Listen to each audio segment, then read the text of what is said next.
So, you got to have a thick skin. And so when I read things like, remember Bev Oda had $6 orange juice? That's right. And that's basically what got her thrown out of politics? The former CIRA minister, or CIRA. Yeah, I forget what she was, but now when I read these articles, I go, yeah, but you know what? Like, try getting a glass of orange juice at midnight at any hotel. She just needed some sugar in there? Well, no, the point is, what I'm saying is, she had to travel for her job. She had to go to this hotel. Now, where she screwed up was she hired an extra car, I guess, for thousands more dollars, and she changed hotels to a swankier hotel so she could smoke and all this other bullshit. But the $6 orange juice, to me, is no big deal, right? Like, because it's like, well, what do you want her to do? She's there to do her job for you, you as Canadians, right? And the term taxpayers' money is one that I think, I'm a taxpayer too, right? We're all taxpayers. So I guess my point is that I see things a lot differently now, and I even argue with my dad and my brother about some stuff, because they'll say, oh, blah, blah, blah. And I'll be like, well, that's kind of how they have to do things to get the job done, right? But anyway, at the same time, you can't say that these opinions are wrong in the fact that maybe spending needs to be, if people wanted, maybe spending might be, I'm trying to think of how to say this, like designated for certain limits on certain things. And maybe that's something that can change. Something you could help. Because right now, the only check on that, like, let's say I spent $3,000 on protein.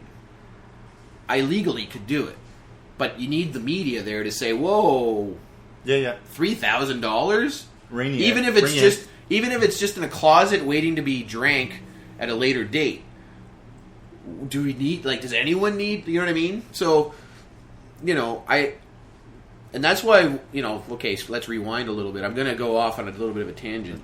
It's all right. That's why when I hear about, like, suppression of the press and stuff like that, and people not being allowed to ask questions or not getting answers to questions, that stuff kind of bugs me, because, I went and fought and bled for democracy and happily volunteered.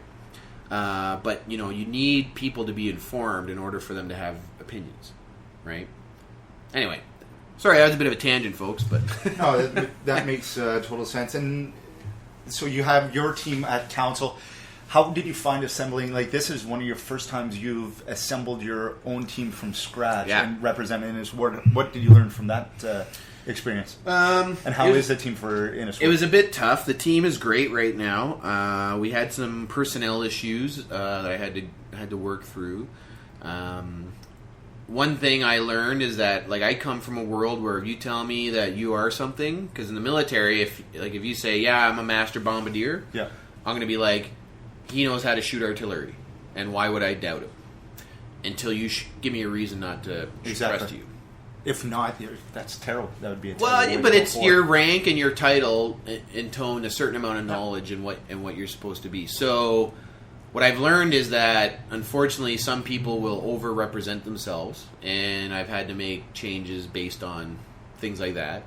But right now, I got a really great team. I've had to be very efficient with my time in order to get the book done. So between Alana, the kids, the house, my medical issues, and running the office, running the ward and writing the book, it's a lot of time. Yeah. Right? And the first thing I do in the morning is check emails, and the last thing I do before bed is check emails. And in between, I'm on the phone or I'm checking emails. Yeah. And me, I'm a social media junkie, so I'm always doing that. I got to keep up on the news. I got to read reports. I got to edit the book. I have an iPhone 6 Plus. Yeah. I edited the book on this thing. And I got this by accident because someone stole my 5C. And ever since I got this phone, I think my productivity has gone up double.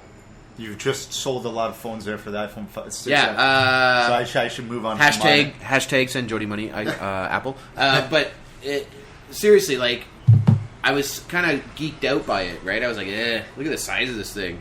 And then the same day, I had to do a conference call over transit issues on the East End. And they sent me a PDF that I could go through while I'm on the phone with them. And that's what sold me. It was the first time the whole PDF fit on the screen. Yeah. Usually with the 5C, you'd have to like shrink it and move it around. This one, it's just flip, flip, flip. Yeah. And so with the iPhone, with my chief of staff that I have right now, who's got more political experience than I do, way more. Yeah. He's worked at the provincial and federal level. And with my office staff that are like veterans of moving around City Hall right now, like we have days where we're so far. We've had days where we're so far ahead of what's happening that we kind of just sit there. Like I'll call them and be like, "What are you guys doing?" They'll be like, "Waiting for emails." Like waiting for something to do. Okay. And that's kind of drive I put behind my team too, though, because I kind of drive that. I'll be like, more, get more done. We got to make sure that we're ahead. And sometimes we stay a little later, or sometimes we come in a little earlier, but we always seem to know what's going on. So a lot of politicians, when they run campaigns, they make promises and that ultimately they want to see fulfilled, but because of some certain reasons, they're not able to fulfill them. Right.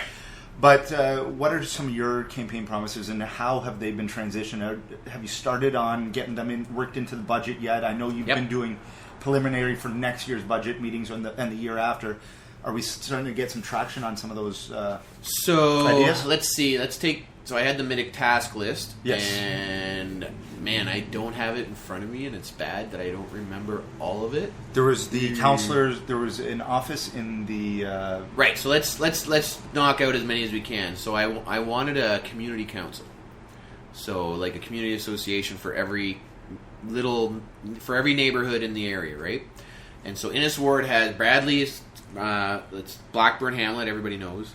Bradley Estates is the newest area. Chapel Hill South, Chapel Hill North, and Chateauneuf. And then, what? 2 more what? 2 more minutes. You're just gone. 2 more minutes? Yeah. Oh, never mind. Anyway, yes, I'm making inroads on my task list, but the thing people need to remember, because I've seen a lot of criticism to the NDP in Alberta and stuff, and I'm not picking a team or anything, but they have 4 years to deliver. They've been in power less than 100 days, so give them some time. Yeah. If in 2 years they're still not even close to anything, then you can start hammering. Could you imagine being in the States where a lot of the city councils are 2-year terms? That's insanity. You never get anything done. It's brutal because you just get in the 1 year, budget's not in, how are you going to impress your people, and then you're voted out. It's not even impress people. How do you learn the process? Dude, I'm 10 months in, and every day I learn something new. Like, I should have called who to get what done? And we do it because we're trying to get things done, but like this is going to, like last budget, I just kind of, I was a bystander. Yeah. Because I'm like, they're like, yeah, blah, they throw all these reports at me, and I'm like, okay, and I read everything, and I'm like, I still don't understand everything. So I had to sit down with staff, I had to sit down with the city staff, and I had to have them like, can you please seriously explain this to me, line by line? Like I'm in school, like I was a student sitting at my desk, and I had somebody go with a whiteboard, literally drawing diagrams of where money goes and what money means what, like... It's crazy. So I couldn't imagine only having 2 years. And I've done those primer. The city has the free courses, the primer 1, primer 2, where you learn about operational budgets and all that kind of stuff. Yeah, I'm going to be taking some more courses in my off time. That's awesome. Not that I have much off time. Hey, I love learning that. Very, very quickly, let's touch on Sports Commissioner. Do we have any new things that are in the pipeline that you can announce yet, or maybe just tell us that we should be excited, or It was great to see the Ottawa champions, 110,000. Here's the thing, though. The sports commissioner, frankly, my mandate doesn't represent professional sports. Okay. My job is to bring sports tourism, basically, to Ottawa. And we are working very hard on some files that, and I'm going to say this might be controversial, but the UFC, as much as I love them, seem to have no interest in Ottawa. Really? Can't even get them to call me back. Wow. I don't know if that's because they don't think we're a big enough market, or the fact that maybe they don't like me personally. Go to James Street Pub on a fight night and you'll get word otherwise. What I think it is that we're between Ottawa and Toronto. Or sorry, we're between Montreal and Toronto. And they draw very well there, and they can bring the people from there. And it's the same thing with concerts, though, right? So Ottawa does great for concerts. No, a lot of the mid-range bands don't. They'll go to Montreal and Toronto and skip Ottawa. A lot of them do. But a lot of the big ones don't. We just had a great summer for concerts. Hey, man. I was at the AC/DC concert, so that we just had a great. Like, if it's your final tour, like it is for Motley Crue. No, Motley Crue. No, it is Motley Crue. Yeah, you could have skipped Ottawa, but you didn't because Ottawa comes to your shows, and I think this is the part that just bugs me. Like, they won't even give me a chance to pitch them. Sorry, I'm gonna stop talking now. No, hey, I like it. I like the passion. Well, thank you so much, Jody. But I will get UFC to Ottawa, or I won't. You will. If I can't, then it won't happen. You will. I know you will. So go tonight to the War Museum. How long is it going to run? Do you think tonight? From 7 to 9. Kevin Newman from CTV is hosting. He's going to interview me up on stage. I'm going to read an excerpt from the book and take audience questions, and then we're going to do autographs. And then we're going to have a few drinky poos. Okay. Just a few, because I got to be up at 6. I'll let you know. Go down to the market so I can meet up with you there. I think we're going to Heart and Crown. In the market? Yeah. I'll meet up with you then. I think so. Yes. That's awesome. Awesome, buddy. All right, so thank you so much. Next week, we have possibly one of my favorite restaurants, Michael Holland from Holland's Cake and Shake. That is going to be a very interesting interview. It's his birthday next week. That's going to be awesome. We have one final song for you today from Alex Silas and the Subterraneans. Check them out at Marvis. Check everybody out. It's called Amore. Thank you so much. Thank you, Jody. See you next week, everyone. Dear Hip Hop, I think I've lost all of my love for you, cause you treated me so badly back when all I wanted was you. Now I'm not right for you. Don't matter how many love records you can rifle through. You've written me so many poems, how many will I write for you? That's right, I'm only with you for a night or two. Ride the bicycle, then bye-bye, birdie, I just cycle through. I would advise you to find you somebody new to play wife to. I would lie to you, why do you insist that I'd rather die for you? When in truth, I wouldn't even try for you. See, I like you when you're new, but sooner than later you're old news. And I got so many hoes who wanna jump on my what you think I owe you? Nothing, this wasn't love, was it? We was you was just something for me to play with. And you playing yourself if you think I'm not jaded. Give me everything, I'll take it. And give you nothing back but hatred. Face it, you and me, we were never really meant to make it. This dream you chasing, potential wasted. Now what you got to say? Famous. All you gotta do is sell your soul. Initiation and imitation, just become another clone. I own you. Forget about self-esteem and self-control. Your mind, here's a dotted line. I just sign over your soul. Better do what you're told. Hit the studio and concert too. But Alex, I will hurt you. I will desert you. I will leave you alive and then still have room for dessert too. Me versus you, holla back in verse 2.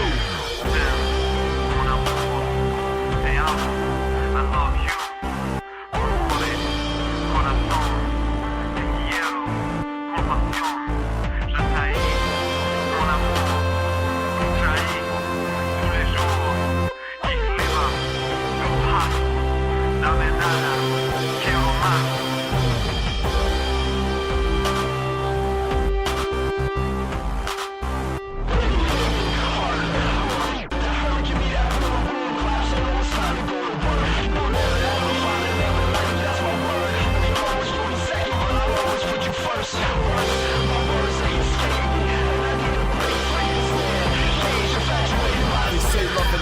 Two closest emotions. Maybe that's why we love to hate each other, because we're closest. She's my hostess. When she don't hold me down, I'm homeless. I wanna get closer, but closure seems closest. One door closes, another opens. At least I'm hoping, and now I'm choking. I just forgot my line. Quick, think of another rhyme. If I'm rhyming off beats, cause I'm just ahead of my time. I'ma keep doing me regardless of all this. If I'm not a rapper, I'm an artist. Give a what you would call this. The bars are bar none, on par with the rawest. If not beyond it, let's be honest. Being modest. Name your top 5, I need him alive. Without even really trying, my whole being is a beat in a rhyme. So all I need is BPM's my reason for being. With no reason, no thinking, no acting, just being. It's like I told you last time, they don't love you like I love you. I hold nothing above you. Even myself, even my health, even my sanity. Even let you leave with my wealth, spending each and every evening scribbling on a piece what I felt. These pieces I pencil in piece by piece of pieces of myself, and I can't get peace for thee. I go through pieces of hell just to even myself.